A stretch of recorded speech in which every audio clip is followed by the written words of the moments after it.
an expensive hobby. Trust me, I know. The games themselves are pretty expensive and the consoles even more so. Even worse now, with the newer gen of consoles that are out, you find that some of the games that you're really excited to play end up only being released on the next gen consoles, which is technically current gen now. That makes me feel really bad when I say PS4 is technically last gen. Anyway, I know those feels when one of your favorite games ends up releasing on the current gen console and you're stuck on the previous gen. And I think this is where the Xbox Series S comes in. Xbox Series S is a budget-friendly next-gen console or current-gen console that will allow you to play all your favorite next-gen games while also offering you value for your money with a subscription service, as well as letting you use it even as an emulator.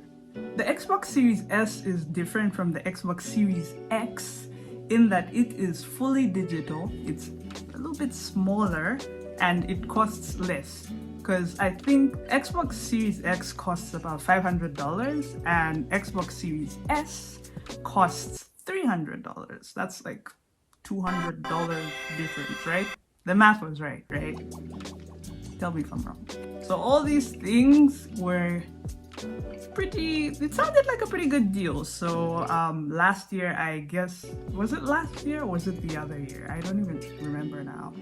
But I decided to make the dive and make the investment. I've never had an Xbox before, so I thought it would be good for me to talk about my experience with it and why I would recommend it.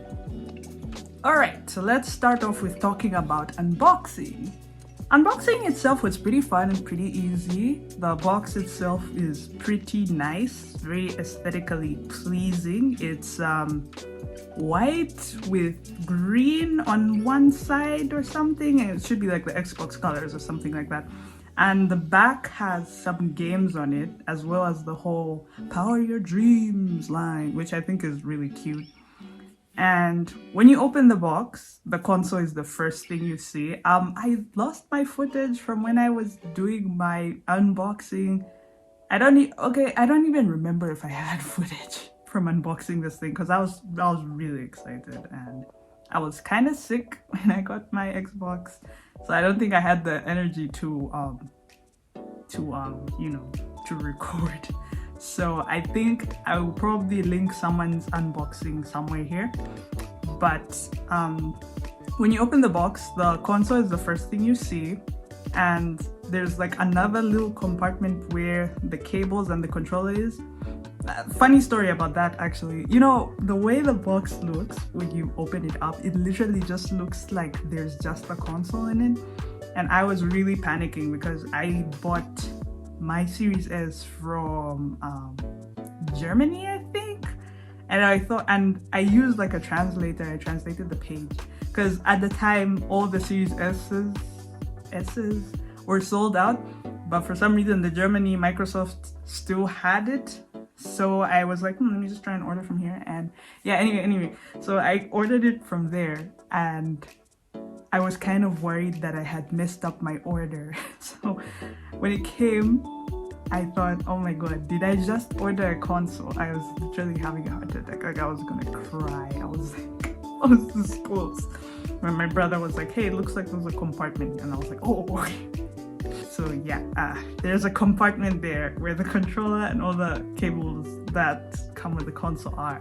Anyway, the Series S was much smaller than I expected it to be actually. I had heard stories that it was small, but it was like even smaller when I took it out of the box. It was like, you know, I don't even know how to explain it, but like even next to my Nintendo Switch, they're almost about the same size. Of course, not the same thickness, but it's really small, and because of that, it's quite easy to fit it anywhere into my gaming setup.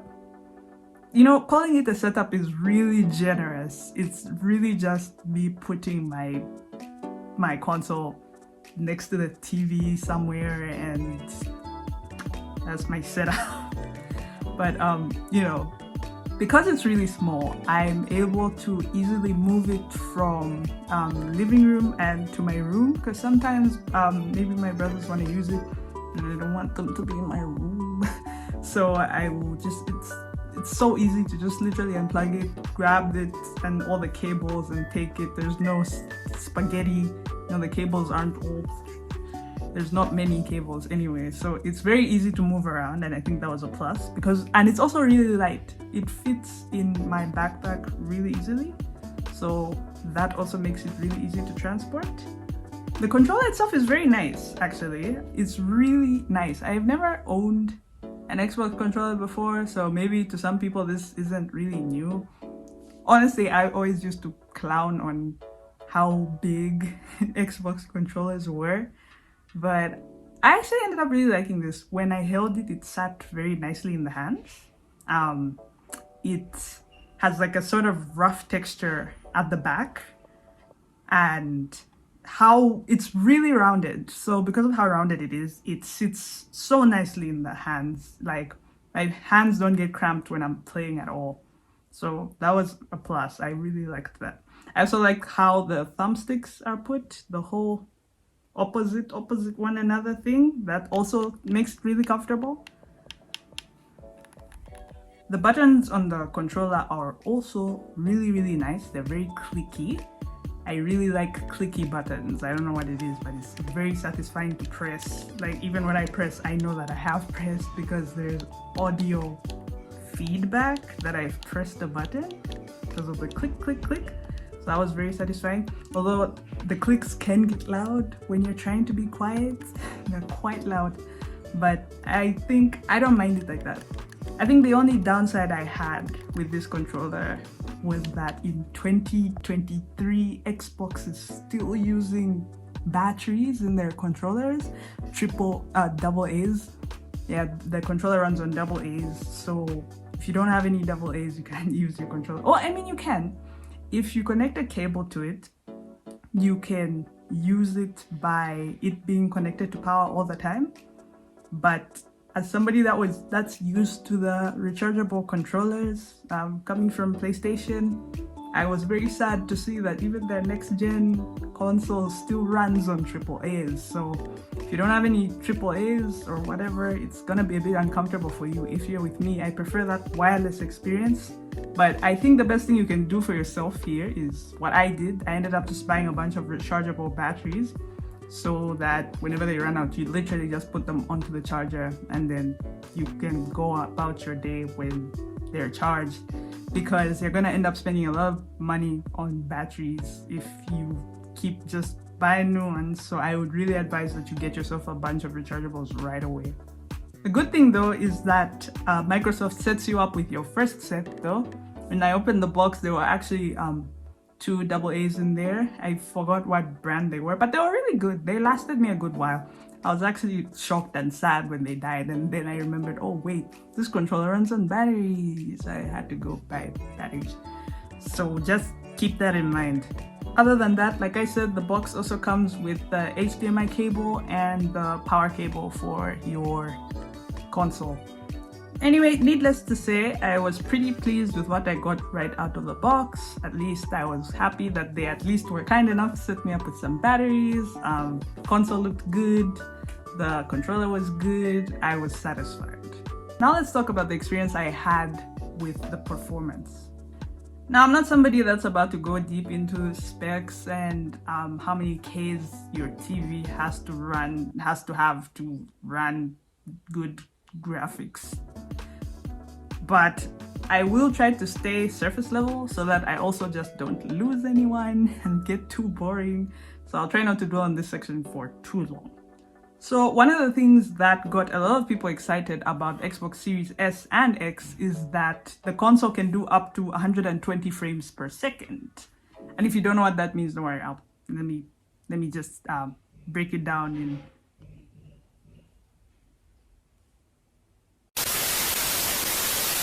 So one of the things that excited a lot of people about this was the fact that the console could run games at up to 120 frames per second. And basically, for those that don't know, yeah, I also just recently learned this, don't worry. Basically, the way I'll put it is, the more frames you have, the better, right? And this is important because before this, most consoles would do up to at least 60 FPS, and obviously PCs would do way higher. I think a good PC can still do like more than 120 frames per second. That's not the issue here. Like I said, it's important because most consoles couldn't get up to that frame rate. So the fact that most last gen consoles couldn't get up to that frame rate. So the fact that this Series S and Series X were able to do that much was really intriguing to most people. Me personally, I don't really mind whether it's 60 frames per second or 120 frames per second, because like as a Switch owner, like as a Nintendo Switch owner, most Switch will go up to like 60 frames per second, and I'm fine with that. Some people complain about that. I'm okay with it. If I get more frames, that's great. I'm okay with that too. I'm not really picky.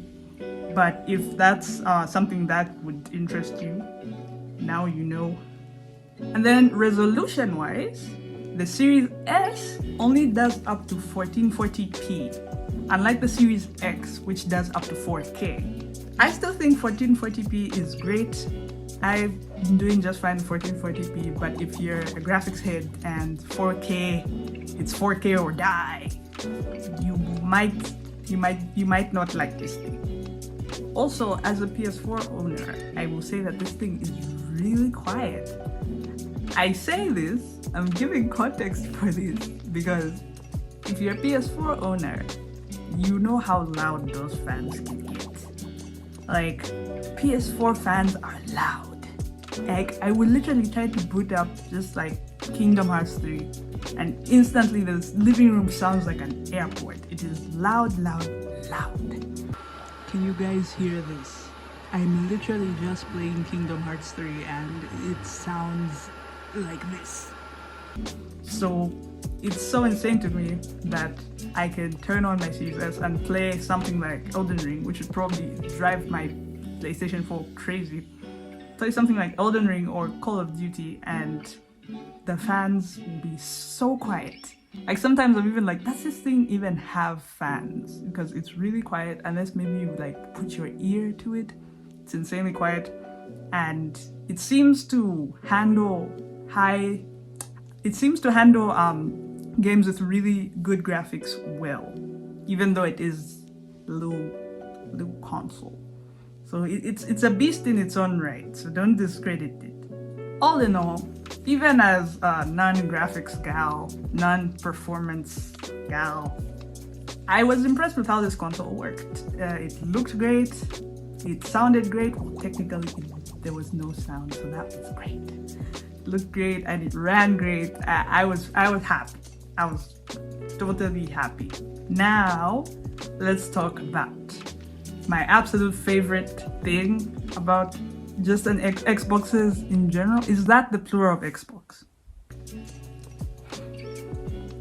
What my favorite thing about this thing was definitely having access to Xbox Game Pass. That's what made me cave and be like, you know what? Yeah, I'm getting this thing. Game Pass has been an absolute game changer for me. Like, and I know that it would be for you. Yeah, I know it would be for you because Game Pass is awesome. And for those of you that don't know what Game Pass is, basically Game Pass is an Xbox exclusive subscription service that gives you access to a library of over 100 games. Titles are constantly removed from this list and also added, so there is always a fresh selection of games for you to choose from. So the service allows you to download any of these games and just play them at your own leisure. You don't even need to be connected to the internet, although sometimes it will ask you like just to check, see if you still have the subscription. But you can literally just download these games, as many games as you want. You can literally download like 50 if you have the space and just play them at your own leisure. Well, as long as your subscription is active. But you know, this has honestly been a game changer for me. Like, I can't state this enough because it's allowed me to play way more games than I usually do in a set period of time. So this subscription service has really saved me a lot. All I do is subscribe for a month and maybe I would play like 4 games in a month, and compared to if I was actually buying the games myself, I will usually buy like a game a month, and that's like if it goes on sale. But because of Game Pass, I'm able to play a lot of these really good AAA games that maybe even rarely go on discount, or even like new games. Because the great thing about Xbox is that a lot of their first party games, these are the games made by their studios, a lot of their first party games will be like on Game Pass day one. They'll announce a game and they'll be like, hey, by the way, when this game drops, it'll be on Game Pass. So if you're already subscribed, like that game is already yours. Like you literally already have it. All you have to do is download it and play it. And because of that, you have access to all the newest games every time. Like you literally get to play these games as they drop, and I think that's really, really exciting, like at no extra cost to you, especially if you're already subscribed to the service. So Game Pass has multiple tiers. There's regular Game Pass, which I think is about $11 or $12, which is just Game Pass itself. It gives you access to the library of games. But then there's also Game Pass Ultimate, which comes with Xbox Live Gold and Game Pass itself. So Xbox Live Gold is basically, for those who maybe game on PlayStation, for example, it's equivalent to having PS Plus. It's what enables you to play online. But yeah, like I said, you get to play a lot of these new first-party Xbox games. Because an example is like, I remember when they announced Hi-Fi Rush. If you've ever heard of Hi-Fi Rush, it's like a rhythm game, fighting game, hybrid situation. It's really fun. If you haven't played it, you should play it right now. Yeah, they announced Hi-Fi Rush literally on the spot, just dropped it. Like they shadow dropped it. Well, I can't say they shadow dropped it. Like they literally were like, hey, we have a new game. By the way, it's out and it's on Game Pass right now. So I was like, hey, okay, I have to play this. So I literally was able to download it day one and I was able to play it. And if you're a content creator that's looking into, you know, game reviews and stuff, and you're better at uploads than me, I think Game Pass is really helpful for if you constantly need new content to keep, you know, you want to keep talking about new games, but you don't want to break the bank. Game Pass is a really great way to do that because you'll be able to play a lot of these new games as they're coming out. Like a game I'm excited for, which maybe I'm hoping to review if I get the chance, is Lies of P. You know, the Pinocchio Souls-like looking game. Yeah, that's a real game. It looks really cool, and after finishing Elden Ring, I'm feeling really confident that I can play Souls games now. I'm a big girl, so I'm looking to play that, and if it doesn't best me, hopefully I can review that in time. But, you know, that's what I'm saying here. It's great for playing new games as they drop, especially the Xbox exclusives. And even if it's not playing new games, Xbox Game Pass has just a lot of great games, maybe games that you may have missed. Games like Hollow Knight are on Game Pass. The whole Halo collection is on Game Pass. You know, games that you might not have had the chance to play, maybe because you didn't have an Xbox like me. So it's really great to just be able to subscribe to the service and download these games and play them. But yeah, we're talking pros and cons here. Since I've basically told you everything I liked about this and tell you something that I didn't really like about the service, is that if your subscription is over, the games you've downloaded basically become inaccessible. Like the console will literally be like, hey bro, subscribe to Game Pass. Like it literally just won't let you play the games anymore. They're not yours to keep, is the issue. So you're gonna have to keep subscribing to the service if you want to keep playing some of these games. But I feel like it's sort of good in a way because you get a chance to sort of try out these games, and if you really like it, you end up purchasing it. Because I remember when Nier Automata was on Game Pass, I tried it off Game Pass, and then shortly after they took it off, and I was like, no, I really liked it, so I ended up buying it. So it's a good way for you to try out some of these games before deciding to make the big purchase, drop the big $60, $70 with these new gen games. So it's it's not too bad, but you know, it definitely is a downside that you don't get to keep these games. While we're talking about games, earlier I did say that the Series S and X have backwards compatibility. And for those of you that don't know what that means, that basically means that the game, did I just call the console a game? I'm sorry. The console will allow you to play games from the older consoles. A lot of these games are still available on the digital storefront, so you can literally just purchase them and download them to your console and play them. Like, for example, I've been playing Metal Gear Rising because, you know, I never owned an Xbox, so I never got the chance to play the game. So it's really awesome to be able to just download this and play it on my new gen console. Because even games I used to play that were on PS3, like for example Splinter Cell Blacklist, I really love that game, and I was really happy to see it in the store, and I was like, yeah, I need to buy this for nostalgia's sake. So I'm grateful that the systems both have backwards compatibility. It's really great, and that just expands the Xbox's game library even more, because there's already like so many more games available then, plus the older ones. It just makes sure that you have so much to play. Ooh, I almost forgot about this other cool feature that the Xbox has. I think even the Xbox One had this, but Xbox Series S and X have something called dev mode. So basically with dev mode, if you give Microsoft 20 of your hard-earned dollars, they'll allow your console to be able to access a mode called dev mode. And basically dev mode allows software developers to run and or test any software they've created on the console itself. So dev mode is separate from what is referred to as retail mode. Retail mode is basically the mode you use when you're playing your games. So it's kind of like every time you want to switch between the two, unfortunately you have to restart the console. To switch to dev mode, the console restarts. Switch back to retail mode, the console restarts. So there are those two different modes. So right now you're probably thinking, hey, I'm not a software developer, why would I care about that? Why would that be cool? So basically, via use of dev mode, you can install emulators on your Xbox, and you can literally just run emulators on this thing and emulate whatever console you want. Yep, this thing can basically become your own powerhouse of an emulator. This was like another thing that kind of really also like made me decide, because like, you know, I like to emulate, right? Even though I've got like a really bad PC, I enjoy emulation. It's fun, and it helps me play games that I otherwise probably would never have played on like very old systems. So when I heard that I could basically run emulators on this thing, I was like, you know what?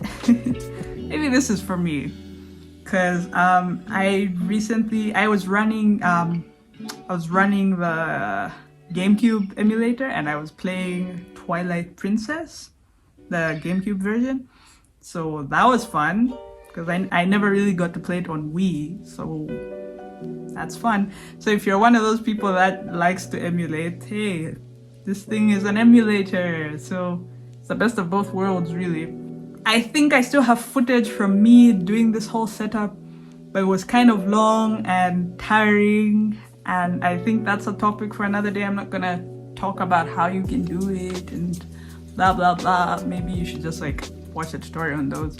I might make it its own video one day, I don't know. I'm not gonna make any promises, but yeah, I just thought I should talk about how you can use it as an emulator.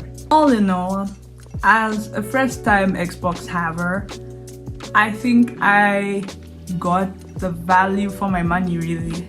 I wasn't displeased. I was actually pretty happy, because this thing ended up exceeding most of the expectations I had for it. Game selection is great, Game Pass is even better, total godsend. The fact that it has backwards compatibility and I can buy these older games was great.